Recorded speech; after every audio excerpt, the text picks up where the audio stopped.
Ayoub Escobar ou Pablo Essiou. C'est la conclusion à laquelle nous pouvons aboutir après avoir lu un article du quotidien Al Watan, du très respectable quotidien francophone Al Watan, qui a publié une enquête à charge contre l'homme d'affaires et patron des médias algériens Ayoub Essiou, placé en détention en Espagne depuis le 25 juillet 2026 et qui fait l'objet aujourd'hui d'une demande d'extradition formulée ou adressée par les autorités judiciaires algériennes auprès des autorités judiciaires espagnoles et dont le sort devra être tranché prochainement au cours du mois de septembre, lorsque la justice espagnole devra organiser une audience pour étudier définitivement, en tout cas étudier de près la demande d'extradition de l'Algérie.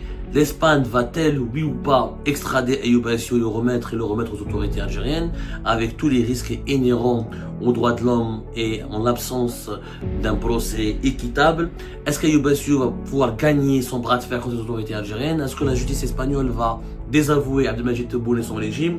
Est-ce qu'elle va subir le diktat de l'Algérie? Est-ce qu'elle va dire oui à Abdelmadjid Tebboune et remettre Ayoub Essiou comme un cadeau? Beaucoup de questions sont posées ou se posent chaque jour pratiquement en ce qui concerne l'affaire Ayoub Essiou, mais force est de constater qu'en Algérie, il n'y a plus aucune objectivité qui est possible et qui est tout simplement, ou même pas imaginable lorsqu'on parle de l'affaire Ayoub Essiou. L'article d'Al Watan qui est sorti hier, je crois, c'était de cela 24 heures, nous sommes aujourd'hui le 20 août 2026, hier le 19 août 2026, un article signé par la brillante journaliste Salima Tlemceni, et malheureusement truffé d'incohérences, de non-sens, et surtout d'élogisme et de malhonnêteté surtout. Alors, d'abord je tiens à dire que j'ai beaucoup de respect pour Salima Tlemceni. Il n'y a aucun, vraiment j'ai beaucoup de respect pour cette consoeur que j'estime. Elle écrit depuis de très nombreuses années dans la presse, elle est une spécialiste de l'investigation, elle est très controversée, très critiquée par de très nombreuses consoeurs et confrères qui ne l'apprécient pas. Certains même l'ont dit que c'était la plume du DRS, la plume des services secrets, etc. Moi j'ai beaucoup de respect pour elle. Moi j'ai fait le Watan pendant une année, je la croisais dans les couloirs d'Al Watan, c'est une femme très discrète, très respectueuse, j'aimais beaucoup son travail, elle est très bien sourcée et je la respecte. Malheureusement, je pense que de cette fois-ci, Salima Tlemceni a manqué d'objectivité en ce qui concerne le dossier Ayoub Essiou. Et je comprends comment elle a manqué et pourquoi elle a manqué d'objectivité. Il faut savoir qu'entre Salima Tlemceni et Ayoub Essiou, il y avait un conflit. Un conflit personnel qui, malheureusement, a obscurci la lucidité à la fois de Ayoub Essiou et de Salima Tlemceni. Ayoub Essiou, il a pas que des qualités. Moi, je dis parce que les gens me disent, tu es son avocat, tu le défends, etc. Bah, voilà la preuve que je le critique. Moi, Ayoub Essiou, je me suis pris la tête avec lui, je l'en ai voulu quand il avait lancé sur des réseaux sociaux une campagne de dénigrement contre Salima Tlemceni. Faut dire la vérité que Ayoub Essiou a été injuste à l'encontre et à l'égard de Salima Tlemceni. Fin de l'année 2025, Salima Tlemceni fait partie des premières et des pratiquement rares journalistes qui ont assisté à qui ont assuré une couverture totale et profonde des procès de Ayoub Essiou, au tribunal de Bemond Raïs ou au tribunal de Sidi Mohamed, notamment l'affaire des escroqueries immobilières, dont Ayoub Essiou et ses frères ont été accusés, à savoir d'avoir escroqué un nombre, plusieurs dizaines de clients de la promotion immobilière et leur avoir pris de l'argent, et cet argent aurait été transféré illicitement à l'étranger, vers l'étranger. C'est en tout cas les chefs d'inculpation retenus par la justice algérienne. Et Salima Tlemceni avait fait des comptes rendus, et dans ces comptes rendus, elle avait publié le nom et l'identité de l'épouse de Ayoub Essiou. Ayoub Essiou a été blessé dans son ego et il n'avait pas compris, il l'a pris en tout cas, il n'avait pas compris pourquoi Salima Tlemceni a publié le nom de son épouse. Et il a pris la révélation de l'identité de son épouse comme une attaque frontale contre sa dignité et son honneur. Alors que Salima Tlemceni, elle n'avait pas pour objectif d'attaquer la considération ou l'honneur de Ayoub Essiou, elle a juste fait un compte rendu parce que malheureusement la justice algérienne, elle a impliqué l'épouse de Ayoub Essiou, comme elle a impliqué son beau-père, l'ex-sénateur et patron d'Anned, Béchir Ouezmelli. Et son épouse, elle a été impliquée, elle a été même condamnée à la prison ferme par contumace. La justice algérienne a même lancé contre elle un mandat d'arrêt international. Donc Ayoub Essiou était très fragile de ce côté-là, et franchement, son point faible, c'était son épouse. D'ailleurs, c'est le point faible de tous les hommes, et de tous les hommes, surtout les hommes algériens, etc. On ne touche pas aux épouses, on ne touche pas aux enfants. C'est une zone rouge, c'est une zone interdite. Après, entre hommes, on peut se disputer, on peut se bagarrer. Donc, Ayoub Bassou a réagi très très mal au travail journalistique de Salima Tlemceni. Il l'a pris pour une attaque et il a lancé contre elle, à travers plusieurs pages web qui sont dirigées ou gérées par ses proches, des attaques. Il y a eu des montages, il y a eu des attaques contre la personne, vraiment des attaques très virulentes contre la personne même de Salima Tlemceni. Moi, et d'ailleurs, Saïd Mesdela, il est témoin. Mon grand frère Saïd Mesdela peut en témoigner. Moi, j'ai pris attache avec Ayoub Bassou. J'ai essayé de comprendre. Je lui ai dit, écoute, Ayoub, tu n'aurais pas dû attaquer Salima Tlemceni. Salima Tlemceni n'a pas voulu porter atteinte à ton épouse, ni à sa considération, n'a pas voulu la déshonorer. Elle a juste publié un compte rendu, elle a juste publié, elle a juste répété ce qui est dit dans les actes d'accusation et dans le dossier judiciaire. Et ton épouse figure dans le dossier judiciaire. Elle n'a pas utilisé des qualificatifs immoraux ou qui manquent de respect à sa personne ou encore une fois à sa dignité ou à son honneur. Donc, j'ai essayé d'expliquer ça à Ayoub Bassou, mais Ayoub Bassou était très touché, très blessé, et il pensait que Salima Tlemceni était téléguidée par le clan Tebboune, par ses adversaires au sein du clan Tebboune, et qu'elle était utilisée pour nuire à son foyer et pour déstabiliser son foyer.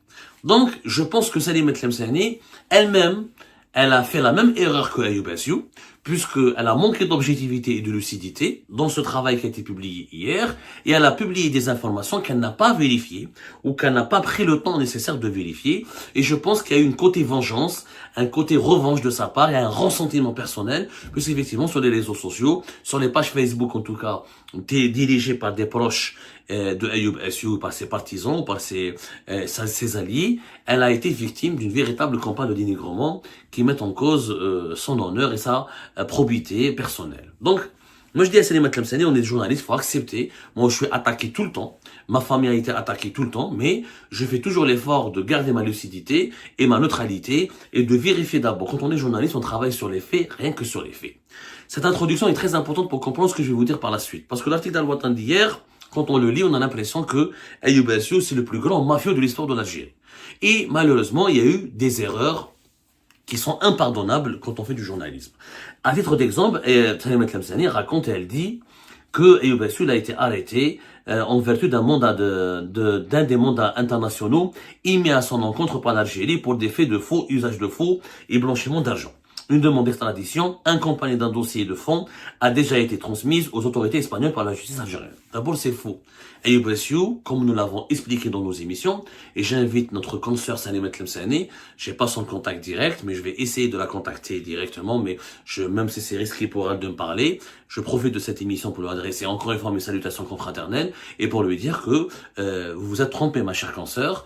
Ayoub Bassou n'a pas été arrêté selon un mandat d'arrêt international. Il a été arrêté selon une demande bilatérale.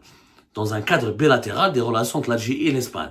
Dans un cadre bilatéral, l'Algérie peut adresser des mandats d'arrêt, peut demander aux autorités espagnoles de procéder aux arrestations ou à des perquisitions ou aux interpellations d'individus de ressortissants algériens qui sont recherchés ou condamnés par la justice algérienne. Donc c'est une demande dans le cadre de la coopération bilatérale. Il y a des mandats d'arrêt internationaux qui ont été lancés contre Ayoub Bassou, mais qui n'ont pas été enregistrés par l'Interpol. La preuve, Ayoub Bassou, quand il a quitté par la France pour aller vers le Maroc, il n'a pas été arrêté par les autorités françaises. S'il y avait un mandat d'arrêt international validé et enregistré dans la base de données d'Interpol, il aurait été arrêté par les autorités françaises au niveau des aéroports français.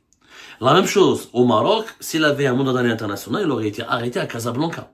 Même si le Maroc n'entretient aucune relation diplomatique avec l'Algérie, quand il y a une fiche rouge, on appelle ça une fiche rouge dans la base de données d'Interpol, quand Interpol demande l'arrestation de quelqu'un, le Maroc est obligé de l'arrêter.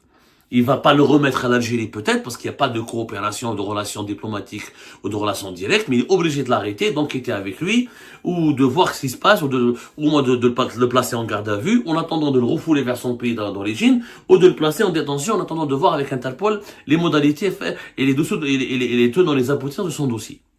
Le Maroc ne peut pas ne pas appliquer un mandat d'arrêt international. La France ne peut pas ne pas appliquer un mandat d'arrêt international.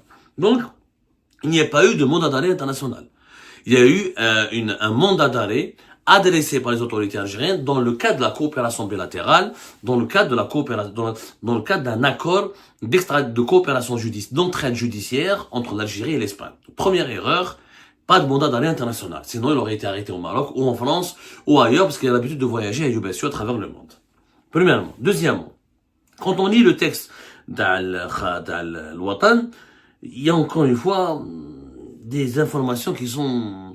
Voilà, par exemple, on dit méconnu du grand public, agissant dans l'ombre des affaires, à l'ombre des hommes d'affaires médiatisés, Ayoub Essiou est parti en début des années 2000 d'un commerce de vente de brochettes à Berraqi. Le Watan, il a rabaissé, c'est Madame Esselima Tlemceni, vraiment, on sent là une sorte de vengeance personnelle. C'est pour ça qu'elle n'était pas objective. On sent une volonté de blesser, de rabaisser et de toucher et de mépriser. C'est un temps méprisant. Ah, c'était un vendeur de brochettes. C'est complètement faux. Et je m'arrête le la famille Essiou, ils sont riches et milliardaires depuis les années 80, voire bien avant. Leur grand-père, Ammar Essiou, était propriétaire de hammam et de boulangerie à Alger. Et les hammams et les boulangeries dans les années 70 et les années 80, c'était que les familles fortunées qui pouvaient se faire ce genre de business. Leur père, Ami Hamid Essiou, il était dans la bijouterie, le commerce des bijoux, depuis les années 80. À Berraqi, Madame Salima Tlemceni, on l'a manipulé, malheureusement. Ça prouve que, ce qui démontre que c'est pour ça que je lui ai dit, ma chère Salima, n'écoute pas uniquement les adversaires de Ayoub Essiou. Quand on veut faire un vrai travail de journalisme, il faut écouter les adversaires et les partisans. Il faut donner la parole aussi à Ayoub Essiou, à ses frères. Il faut contacter la famille Essiou, leur parler. C'est comme ça un travail journalistique propre. Mais si j'écoute uniquement les ennemis de ce personnage, Hamid Essiou, il était dans la bijouterie, les années 80. À Berraqi, il avait lancé une unité d'agroalimentaire. Il a commencé par les fromages à la fin des années 80. Ensuite, les boissons gazeuses. Et entre la moitié, pratiquement 88, 87 jusqu'à 97, ils avaient une usine. Et Essiou, ils avaient une usine de boissons gazeuses et de produits agroalimentaires à Berraqi. Et c'est là, leur fortune, elle vient de ce business. Les Essiou, depuis les années 70, leur père Hamid Essiou, il a acheté avec un associé kabyle, avec un autre commerçant kabyle, il s'est associé avec lui pour acheter un hôtel en France. Depuis les années 70, alors que la législation sur la réglementation, la législation sur la réglementation d'échange et les transferts des devises depuis l'Algérie vers l'étranger, elle était encore quasi inexistante. Elle était même, elle n'existait pas. La famille Essiou, c'est une ancienne famille riche. معروفين من القصبة انا pourquoi je les connais parce que انا la famille تاعي la famille السمار on est de la Casbah. انت عارف les grandes familles في Alger, les grandes familles ça veut dire les familles anciennes, je dis pas grande au sens de la noblesse ou je suis pas en train de nourrir des complexes ou la grande famille au sens ils ont des traditions et un enracinement, sont connus pour avoir développé certaines activités, certains secteurs. Les Smamra يعرفوا les Essiou depuis longtemps. معروفين. Donc dire que في Berraqi il avait un restaurant de brochettes. Non, Ayoub Essiou au début des années 2000 avec un cousin, il avait un restaurant à Draria qui faisait les grillades. Il était associé avec un cousin. Ça c'est vrai. Mais ça c'était pas à Berraqi, c'était à Draria ou c'était Mouchaïb. Un commerçant, il y a des grands milliardaires à travers le monde qui ont commencé à partir de zéro et qui sont devenus, qui ont construit des empires dans les secteurs les plus prospères ou les plus compliqués ou les plus sophistiqués. On ne peut pas faire une enquête sérieuse si on commence par le mépris, par l'humiliation et par le mensonge. La famille Essiou ne commence pas à partir de rien. Ça, c'est le récit que veut imposer le clan Tebboune. Les Essiou, c'est des mafieux. Ils ont tout volé. Les Essiou sont riches bien avant Bouteflika et bien avant Tebboune. Ils sont riches bien avant. Les boulangeries, les hammams, les bijouteries. Au début des années 2000, avec la libération du commerce extérieur, de l'Algérie, avec le plan quinquennal de développement lancé par Bouteflika, le dynamisme économique de Bouteflika, à l'époque de Bouteflika, les Essiou ont commencé à faire de l'importation. Ils ont commencé à importer des pommes, des produits agroalimentaires. Ensuite, ils se sont développés dans le matériel de construction. Ensuite, ils se sont développés dans la promotion immobilière. Ensuite, ils sont agrandis. Ils sont des frères, plusieurs frères. Andek Ammar, Andek Ibrahim, Andek Abdelkrim, Andek... Ou Ayoub, c'est celui qui était le plus connu, ou le plus dynamique, ou là le plus influent, puisque Ayoub, il a racheté le Jazairiya, à partir de 2016. C'est le Jazairiya One, la chaîne de télévision Jazairiya, qui a fait connaître les Essiou. Sinon les Essiou auparavant, personne ne les connaissait. Mais que nous, C'était des commerçants, c'était des gens discrets. Ou là, Alger, ils sont d'origine kabyle, etc. Ils faisaient des business, etc. Ils montaient leur business. Ou là, on la promotion immobilière, surtout, Ayoub Essiou, il s'est fait connaître la promotion immobilière, et c'est El Jazaïrien qui les a fait connaître. Donc, dire que c'était un simple vendeur de brochettes, c'est complètement faux. Sur l'article d'Al-Watan, Madame Salimat Lemsani, elle dit qu'ils ont contracté des crédits bancaires, etc. Mais contracter un crédit bancaire, c'est pas un crime. Le groupe Bolloré, l'un des grands milliardaires en France, il n'a pas financé tout avec son propre argent. Tous les grands hommes d'affaires du monde, toutes les grandes familles d'affairistes du monde, tous les grands groupes privés du monde, soit aux États-Unis, ou là en Chine, ou là en France, ou là ailleurs, ont recouru à des financements bancaires pour développer leurs activités. Contracter à la Bolloré, mais de crédit bancaire, groupe Bouygues, la famille Bouygues, ils n'ont pas de crédit bancaire, de Patrick Drahi, le grand SFR, il avait des crédits bancaires, toutes les grandes familles, tout, le groupe, les plus grands milliardaires du monde, ils font des crédits bancaires pour financer leurs activités. Ce n'est pas un crime. Le crime, si on utilise le crédit bancaire si on détourne l'argent du crédit bancaire pour financer une activité illicite qui a provoqué ou qui a généré une activité d'enrichissement illicite. Dans ce cas-là, il faut le prouver. Il faut prouver que Ayoub Essiou a détourné l'argent des banques pour s'enrichir. C'est tout. La même chose, Madame Salimat Lemsani, elle dit dans son article que les Essiou ont transféré 29 millions d'euros vers la France, l'Italie et la Turquie de 2018 à 2020. Cet argent n'a pas été transféré en leur nom propre, il a été transféré au nom de leur entreprise pour importer de la matière première ou pour importer des services pour développer ou pour financer des activités économiques en Algérie. Mais tout le monde a importé en Algérie. Et encore une fois, importer, ce n'est pas un crime, ce n'est pas un délit, ce n'est pas interdit par la loi. Ce qui est interdit, c'est la surfacturation. Est-ce que ces 29 millions d'euros ont été surfacturés? Il faut le prouver. Il faut le prouver. C'est ça. Quand on avance des accusations, il faut maîtriser les notions économiques, malheureusement. Et je le dis chez beaucoup de mes consoeurs et de mes confrères, on ne maîtrise pas les notions économiques. On ne sait pas la différence entre transfert, surfacturation, faire un crédit bancaire, détournement de fonds. Tout ça, c'est des notions qu'il faut pratiquer qu'il faut maîtriser avec beaucoup de pédagogie. Donc ce n'est pas un crime de contracter un crédit. Ce n'est pas du tout un crime d'importer. Il faudra prouver qu'il y a eu des surfacturations. Malheureusement, je pourrais expertiser cet article pendant longtemps encore, mais je voulais juste vous dire et vous expliquer à la fin que cet article d'Al-Watan qui est à charge démontre qu'il y a un acharnement particulier du régime Tebboune contre la famille Essiou. Alors, Pablo Escobar, même l'affaire Stein, où il y a des cigarettes. Soi-disant, moi j'ai eu l'information, c'est vrai, Salimat Lemsani ne s'est pas trompé. Il y a un des distributeurs qui a été arrêté dans le dernier scandale de l'affaire Last Time, fin juillet 2026. Comme quoi, le distributeur, il aurait cité Ayoub Essiou comme son acolyte, ou là son complice, mais il est cité dans tous les dossiers, il y a l'immobilier, trafiquant, cigarettes, trafiquant, la communication, trafiquant, flassique, trafiquant, c'est le plus grand trafiquant d'histoire de l'Algérie. Il est plus que Haddad, que Tahkout, etc. Quand on accuse quelqu'un avec autant d'acharnement, et quand on lui colle des étiquettes, on lui colle des dossiers dans tous les secteurs, ça veut dire quoi? Ça veut dire que c'est quelqu'un qui est détesté, qui est méprisé. On peut pas, à son âge, même pas 45 ans. Il a eu le temps de trafiquer dans tous les domaines. Donc c'est un peu bizarre quand même. Ça veut dire, il y a une différence entre la justice et l'acharnement. Entre les procès expéditifs et les accusations sans preuve, et un travail d'enquête et un travail d'investigation. C'est pour ça que je vous dis, méfiez-vous. Bien sûr, Ayoub Essiou est critiquable, il a certainement commis des infractions, certainement il n'a pas été respectueux de certaines règles, mais comme tout le monde, qui respecte les règles? Qui n'a pas surfacturé une seule fois dans sa vie? Qui n'a pas triché avec le fisc une seule fois en Algérie? Qui n'a pas fait de l'informel? Qui n'a pas fait une sous-déclaration? Qui respecte parfaitement les règles en Algérie? Même les sociétés étatiques, Sonatrach ou Air Algérie, ne respectent pas les règles à 100%. Mais dire qu'il est un gros mafieux, c'est un trafiquant, il est coupable de tout, il est méchant, il a volé des milliards, il a volé les banques, il a volé l'État, il a commencé à travailler, il n'a aucun niveau, c'était un vendeur de brochettes. Ça ne s'appelle pas du journalisme. Ça s'appelle tout simplement de la diabolisation.